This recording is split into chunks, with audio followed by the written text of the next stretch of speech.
Chittagong elevated এক্সপ্রেসওয়েতে দুর্ঘটনা রোধে দায়িত্ব পালন করছে পুলিশ। তবে নিজেদের নিরাপত্তার প্রয়োজনীয় সুরক্ষা ব্যবস্থা না থাকায় ঝুঁকির মধ্যে দায়িত্ব পালন করছেন অনেক পুলিশ সদস্য।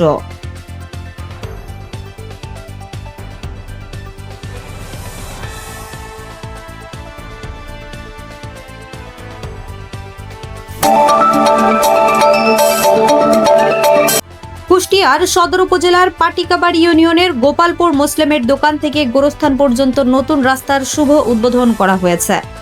দেশের প্রখ্যাত ইসলামী চিন্তাবিদ ও কুষ্টিয়া ৩ সদর আসনের সংসদ সদস্য মুফতি আমির হামজার পক্ষ থেকে এই রাস্তাটি নির্মাণ ও উদ্বোধনের উদ্যোগ নেওয়া হয়।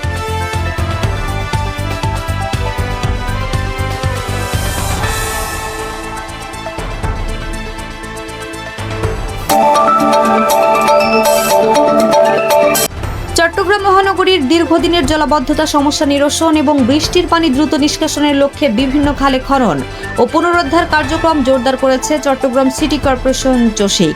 এর ধারাবাহিকতায় বুধবার নগরীর 4টি গুরুত্বপূর্ণ খালে খনন কার্যক্রমের উদ্বোধন করা হয়।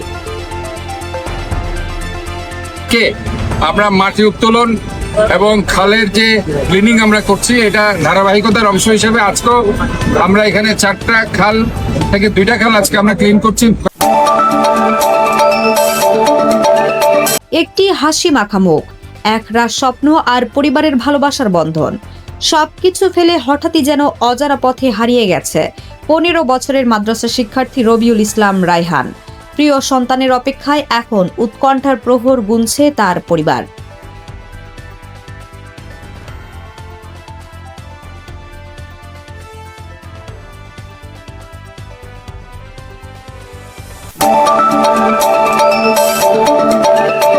চট্টগ্রামের ঐতিহ্যবাহী আন্দরকিল্লা শাহী জামে মসজিদ পুনর্নির্মাণের দাবি জানিয়েছেন লিবারেল ডেমোক্রেটিক পার্টির LDP chairman colonel of Oli Ahmad.